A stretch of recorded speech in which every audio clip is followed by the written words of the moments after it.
Bien souvent, garder la flamme dans une relation amoureuse peut tellement être compliqué. Et je vous comprends quand ça devient vraiment un casse-tête de garder la flamme dans sa relation de couple.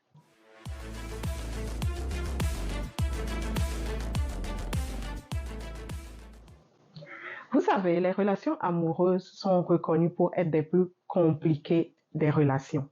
Vous savez, les relations amicales, les relations entre parents et enfants, les relations en famille. Oui, elles sont compliquées aussi, mais les relations amoureuses sont l'une des catégories de relations les plus compliquées à gérer. Et garder la flamme dans sa relation amoureuse peut parfois être torride, peut parfois être difficile, peut parfois être trop compliqué. Aujourd'hui, je vais vous donner quelques astuces pour pouvoir garder la flamme allumée dans votre relation amoureuse. Qui veut garder une relation amoureuse stable, tranquille et avec la flamme, toujours avoir des papillons dans le ventre quand tu vois l'être aimé, toujours être aux anges quand tu vois l'être aimé, mais tout le monde veut ça. Mais on sait que ce n'est pas tout le temps le cas. Aujourd'hui, je vous donne des astuces. Première astuce pour garder la flamme dans ta relation amoureuse, il faut prier ensemble. Je ne le dirai jamais assez. Alors, il y a un dicton, un adage qui dit, les couples qui prient ensemble restent ensemble. Vous devez prier ensemble. Vous savez, prier ensemble, partager la connexion spirituelle ensemble vous permet de garder la flamme, vous permet de garder un certain lien, vous permet de garder une certaine connexion entre vous en tant que couple. Imaginez, au moment de prier, chacun va dans son coin pour aller prier tranquille. Ce lien spirituel, cette connexion spirituelle-là n'est pas engagée. Et ça vous dissocie. Ça crée un mur dans le couple. Ça crée un certain fossé qui, de jour en jour, se creuse, qui, de jour en jour, devient plus grand. Et à un moment donné, vous êtes vraiment ensemble, mais vous évoluez en rang disparate. Et ce n'est pas ce qu'on veut. Ce qu'on veut, c'est que vous soyez toujours soudés. Ce qu'on veut, c'est que vous soyez toujours et toujours liés. Alors, priez ensemble. Priez pour vos besoins communs ensemble, priez pour vos enfants ensemble, priez pour vos projets ensemble, priez pour vos difficultés, vos épreuves ensemble. Ça vous donne un lien, ça vous rapproche, ça consolide la relation entre vous. Ne négligez pas cet aspect. La deuxième astuce que je vous donne pour pouvoir garder la flamme, quel que soit ce qui se passe dans votre foyer, la deuxième astuce, c'est de communiquer ouvertement. Vous savez, beaucoup de personnes communiquent, mais peu connectent. Oui, oui, oui. Beaucoup de personnes pensent qu'ils communiquent, mais peu créent un lien véritable dans la communication. Dans un couple, il faut que vous communiquiez ouvertement. Il faut que vous vous parliez ouvertement. Il faut que vous intégriez la communication ouverte comme sous-bassement de votre couple, ce qui vous permet de renforcer vos liens. Ne vous cachez pas des choses. Ne prenez pas l'autre, l'être aimé, l'autre partenaire comme une personne étrangère. Oui, je peux lui parler de telle chose, mais de telle autre chose, je ne pense pas que je peux lui parler de ça. Non, ça ne permet pas de garder une flamme allumée dans votre couple.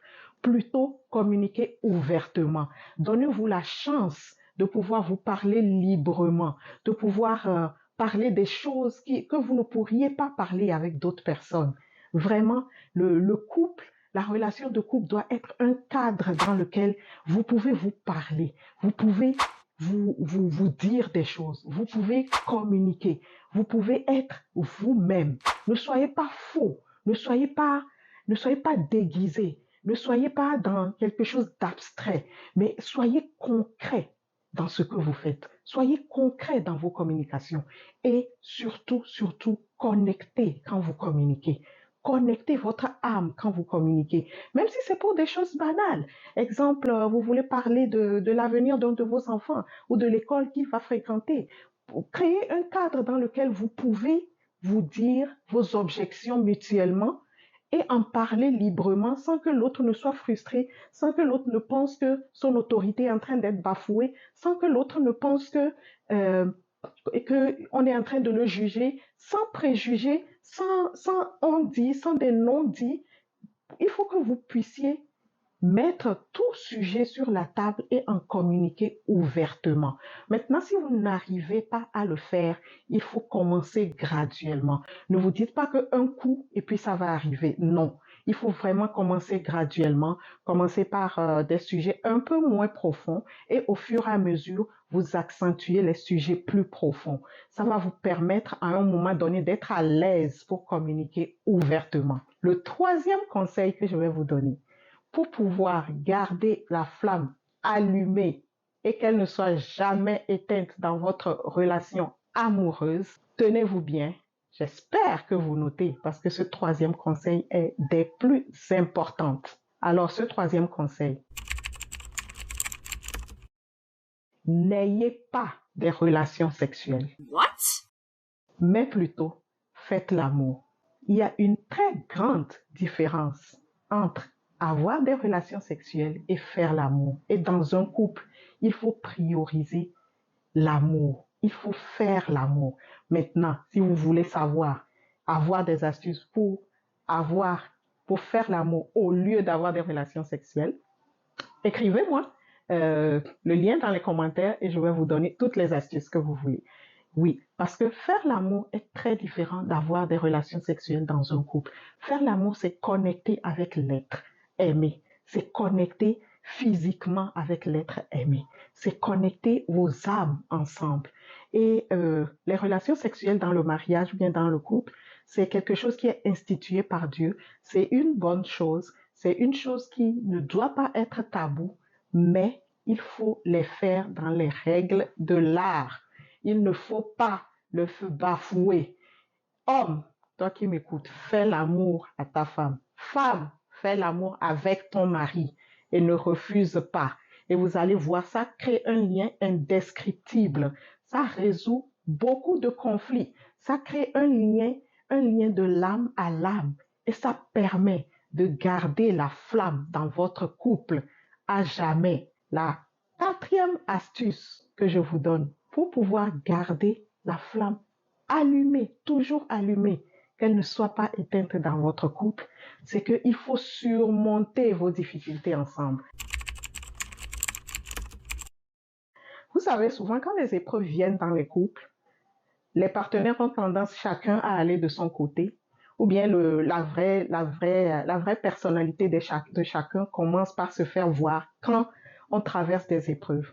Chacun va de son côté, chacun va souffrir dans son coin, chacun va peut-être prier dans son coin, chacun va peut-être réfléchir dans son coin. Comment sortir de cette épreuve, c'est la mauvaise chose à faire. Il faut rester ensemble pour surmonter les difficultés ensemble. Il faut rester ensemble pour réfléchir ensemble. Pourquoi cette épreuve nous arrive? Comment nous pouvons faire pour surmonter cette épreuve? Quelles sont les stratégies qu'il faut mettre en œuvre? Quelle est la solution, peut-être sur le plan spirituel, sur le plan physique, sur le plan mental, pour pouvoir surmonter cette épreuve? Il faut réfléchir ensemble parce que deux cerveaux ensemble vaut mieux qu'un seul cerveau. Deux cerveaux ensemble qui se connectent peuvent trouver des choses vraiment grandes, peuvent trouver des solutions grandes. Pourquoi souvent on fait des brainstorming dans les entreprises? Pourquoi souvent on fait des sessions d'ateliers, des sessions de réunions pour pouvoir avoir toutes les idées et vraiment trouver une solution à un problème donné? Mais dans le couple, c'est la même chose. C'est la même chose dans le foyer. Lorsque vous traversez des difficultés, lorsque vous traversez des épreuves, lorsque vous traversez des situations difficiles, c'est le moment de rester ensemble, de les régler ensemble, de les résoudre ensemble, au lieu que chacun parte de son côté, peut-être va aller chercher même la solution ailleurs, à l'extérieur, dans sa famille ou bien auprès de ses amis. Ça, c'est quelque chose à prohiber complètement. Ça, c'est un vrai non. Il ne faut pas aller chercher des solutions externes tant que vous deux, vous ne vous êtes pas entendus, tant que vous deux, vous ne vous êtes pas consultés pour pouvoir trouver une solution à l'interne tout seul d'abord et avant tout. Cela permet de renforcer les liens dans le couple. Cela permet de renforcer les liens dans le foyer. Et ça permet de garder la flamme allumée. Vous savez, les relations comptent. Les relations comptent beaucoup. Les relations comptent énormément. Et surtout les relations amoureuses. Quand tu n'es pas bien dans ton couple, tu n'es pas bien dans ton travail, tu n'es pas bien avec les autres, tu ne peux pas performer dans ton travail comme il faut. Même si c'est ta propre entreprise, tu ne peux pas bien performer. Tu ne peux pas atteindre les sommets que tu veux atteindre. Donc, c'est important que nos relations amoureuses, nos relations de couple soient des relations stables, équilibrées, pour nous permettre de prendre notre envol dans les autres domaines de nos vies. Alors, tu te demandes ici, mais tu es marié, est-ce que tu es marié, ça fait combien de temps que tu es marié, et puis tu me donnes ce genre de conseils. Écris-moi. J'ai mon courriel dans la barre de description. Écris-moi, je vais te dire combien de temps je suis mariée et pourquoi je te donne ce genre de conseils. Parce que je sais que c'est ça qui peut te faire garder la flamme allumée dans ta relation de couple. Et si ta relation de couple va bien, tu es prêt pour prendre ton envol. Je suis Essie Koudao, je suis ton ami.